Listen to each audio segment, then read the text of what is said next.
ஜெயா டிவியில் அவருக்கு வாய்ப்பு வருது. கிட்டத்தட்ட 2010 சென்னைக்கு வந்தவர் பல போராட்டங்கள், எத்தனையோ போராட்டங்கள், அதாவது வந்து வால் போஸ்ட் ஒட்டுறது, இந்த பேம்ப்ளெட் கொடுப்பாங்கள்ல வீடு வீடாக, அந்த மாதிரி பேம்ப்ளெட் கொடுக்கறது, இந்த ப்ராட்பேண்ட் கனெக்ஷன்லாம் கொடுக்க போவாங்கள்ல, அந்த மாதிரி வேலை பார்க்குறது, நிறைய வேலை பார்த்துருக்காரு. அந்த காலகட்டத்தில் பார்த்தீங்கன்னா அவருக்கு ஒரு நண்பர் வந்து பெரிய அளவில் உதவி பண்ணியிருக்காரு. தங்குறதுக்கு இடம் கொடுத்துருக்காரு, அவருக்கு போட்டுக்கிறதுக்கு ட்ரெஸ் கொடுத்துருக்காரு, இந்த மாதிரி நிறைய உதவி பண்ணியிருக்காரு.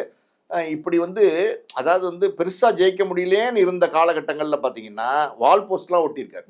தெரு தெருவாக போய் வால் போஸ்ட்லாம் நைட்டு 1:30 மணி 2 மணிக்கு வால் போஸ்ட் பசை எடுத்து ஒட்டுறது, இந்த வேலையெல்லாம் பண்ணி சம்பாரிச்சிருக்காரு.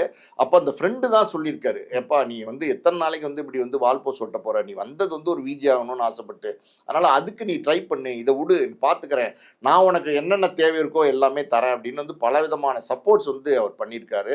ஸோ பல இடங்களில் அவர் ட்ரை பண்ணிகிட்டே இருந்து தான் பார்த்தீங்கன்னா ஜெயா டிவியில் அந்த வாய்ப்பு கிடைக்குது. அதாவது வந்து கில்லாடி ராணின்னு ஒரு ப்ரோக்ராமு மே 3ஆம் தேதி அவர் அந்த ப்ரோக்ராம் பண்ணுறதுக்கு அந்த டேட்டு, அந்த ப்ரோக்ராம் வந்து அந்த நடக்குது அன்றைக்கி நடக்கிற அன்றைக்கி பார்த்தீங்கன்னா அவங்க ஒய்ஃபு கல்யாணம் ஆச்சு இல்லையா, அவங்களுக்கு வந்து பார்த்தீங்கன்னா டெலிவரி டைம் கரெக்டாக ஒரு 10 நாள் கழித்து தான் டெலிவரி.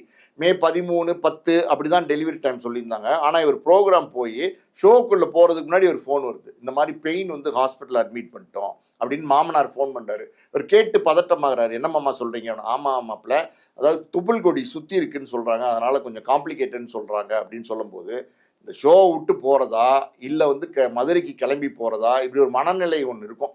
பொதுவாகவே பார்த்திங்கன்னா கலைஞர்களுக்கு எப்பயாவது இந்த மாதிரி சிக்கல் வரும். அந்த மாதிரி முதல் ப்ரோக்ராம் ஒரு பெரிய சேனலில் கிடைச்சி பண்ணும்போது இது இப்படி ஒரு சிக்கல் அவருக்கு வந்திருக்கு.